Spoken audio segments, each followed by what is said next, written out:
আসসালামু আলাইকুম সবাইকে। কেমন আছো তোমরা সবাই? আমরা অনেক বেশি ভালো আছি আলহামদুলিল্লাহ। আশা করি তোমরা অনেক অনেক ভালো আছো সবাই সবার ফ্যামিলিকে নিয়ে। তো ফ্রাইডেতে একটু ঘুরতে না গেলে তো হয় না। তো আমাদের মানে আমার বাচ্চা হচ্ছে মেট্রোতে ওঠার জন্য অনেক দিন যাবৎ বলছিল ওর বাবাকে যে বাবা আমাকে একটু মেট্রোতে নিয়ে যাও। ও হচ্ছে এটাকে বুলেট ট্রেন বলে, মানে ওর ভাষাতে বলে, যে আমরা বলি মেট্রো, ও বলে যে বুলেট ট্রেন। দেন হচ্ছে ও এটাতে চড়ার জন্য অনেক পাগল হয়েছিল। তো ওর বাবা বললো চলো আমরা মিরপুর পর্যন্ত যাই, ওখান থেকে আমরা কোনো রেস্টুরেন্টে যাব। বাট টিকিট কেটে উঠতে তো পারিনি, মানে উঠতে পারবো তো দূরের কথা, এত পরিমাণে মানুষের ভিড় ছিল কি আর বলবো। আমরা তো উঠতেই পারিনি। টিকিট কাটছি ঠিক আছে, মানে ওখানে যে আমরা চারজনে চারটা টিকিট কেটেছিলাম, ওখানে আমার দেবরও গিয়েছিল আমাদের সাথে। তো আমরা চারজন চারটা টিকিট কাটলাম, বাট তিনবার হচ্ছে 5 মিনিট পর পর তিনটা ট্রেন আসছে, বাট একটা থেকে যদি একটা মানুষ নামতো, একটা মানুষও নামছিল না। তো আমরা তো আর ধাক্কাধাক্কি করে উঠতে পারবো না, এটা তো অসম্ভব।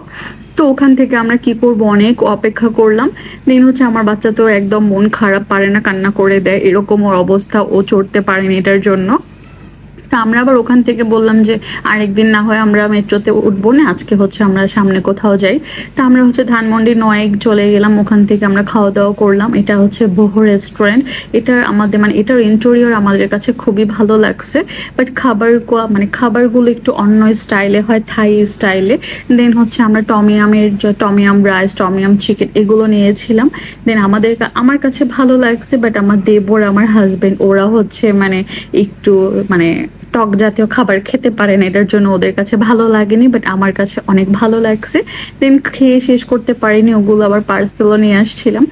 তো হচ্ছে আমাদের অবস্থা ওই দিন অনেক খারাপ ছিল, মানে আমরা অনেকগুলো জায়গায় ঘুরেছি গরমের মধ্যে, একদম অবস্থা ঘেমে অবস্থা খারাপ হয়ে গেছে আমাদের সবার। তার মধ্যে হচ্ছে রেস্টুরেন্টে যেয়ে দেখি সবগুলো টেবিল হচ্ছে রিজার্ভ রেখে দিয়েছে, আমরা একটা টেবিলও খালি পাইনি। তো আমরা একটু মানে 5 মিনিট অপেক্ষা করার পর আমাদেরকে একটা টেবিল খালি করে দিল। দেন ওখানে আমরা বসলাম, ফার্স্ট হচ্ছে খাবার অর্ডার করে দিলাম।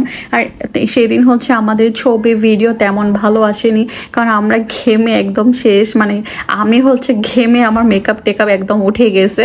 তো আমি আমার হাজব্যান্ডকে বলছিলাম যে একটু দূর থেকে আমাকে ভিডিও করো যাতে আমার ফেসে বোঝা না যায়। তো এগুলো নিয়েও আবার হাসাহাসি করতেছিল। দিন হচ্ছে আমরা মানে আমার ঘুরতে পারলে অনেক ভালো লাগে। দিন হচ্ছে আমার দেবর তো কখনো যায় না, ওকে তো আমি সবসময়ই চাই ও আমাদের সাথে যাক, ঘুরুক, আমরা কোথায় কোথায় যাই সবসময় চাই ও আমাদের সাথেই থাকুক। বাট ও হচ্ছে এত লজ্জা পায় যে ও কোথাও যেতে চায় না। বাট ইদানিং ও আমাদের সাথে 2-3 বার ঘুরতে গিয়েছিল। তা আমি তোকে সবসময় বলি ও যেতে চায় না, আর যে যেতে না চায় ওকে তার জোর করা যায় না। দেন হচ্ছে আমরা খাবার অর্ডার করে দিলাম, খাবারও চলে আসছে। আর এখানে চাচা ভাতিজা ওরা তো একদম ফোনের মধ্যে ঢুকে যায়, আর আমার জামাই হচ্ছে ওর ইম্পর্টেন্ট কাজ করে, যার কারণে ও সারাক্ষণ ফোনেই থাকে। দেন হচ্ছে এই থাই প্যাড নুডলসটা আমার কাছে এত ভালো লাগছে। আর চিংড়িটা হচ্ছে আমার বাচ্চা খেয়েছে, ও হচ্ছে চিংড়ির পাগল। সামিরকে দিয়েছিলাম, বাট সামির খাবে না, ওর হচ্ছে অ্যালার্জি প্রবলেম। আমার শ্বশুর বাসায় সবার এত পরিমাণে অ্যালার্জি প্রবলেম কি আর বলবো। বাট আমি আমার বাচ্চাকে মানে সব কিছু খাওয়াই, কোনো কিছু বাদ দিই না, মানে সব কিছু ওকে আমি অভ্যস্ত করি খাওয়াই, অল্প অল্প করে পরিমাণে অল্প দেই, বাট কোনো কিছু এমন না যে বাদ দিই। আমি চাই ও আমার মতো হোক, সব কিছু খাক। আলহামদুলিল্লাহ আমি সব কিছু খেতে পারি, আমার কোনো কিছুতে অ্যালার্জি হয় না, বাট বেশি পরিমাণে খেয়ে ফেললে ওটা আমার অ্যালার্জি প্রবলেম করে।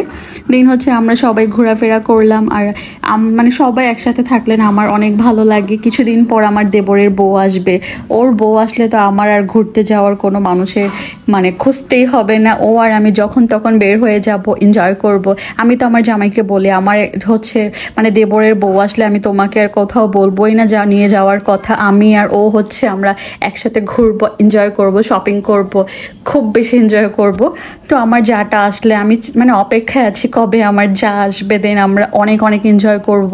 দেন আমার জামাইকে আর বলতেই হবে না যে একটু চলো বাহিরে যাব, কারণ আমার যা থাকবে যখন তখন আমরা বের হয়ে যাব, শপিং করব, খাওয়া দাওয়া করব, অনেক অনেক মজা করব। সেই দিনের অপেক্ষায় আমরা আছি। দেন হচ্ছে আমরা হচ্ছে এটা হচ্ছে ফার্স্টে আমরা গিয়েছিলাম মেট্রোতে ওঠার জন্য।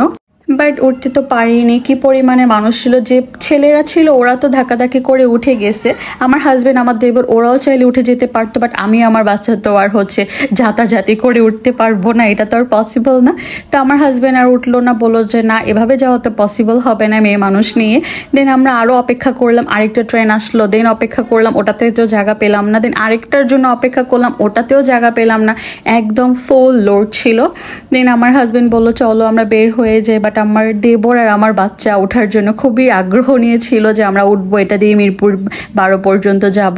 আসলে আমরা মিরপুর একটা রেস্টুরেন্ট দেখলাম, ওটাতেই যেতে চেয়েছিলাম, তো যাওয়ার হলো না। ব্যাড লাক, কপাল খারাপ থাকলে যা হয়।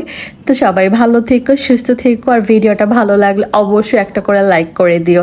আল্লাহ হাফিজ।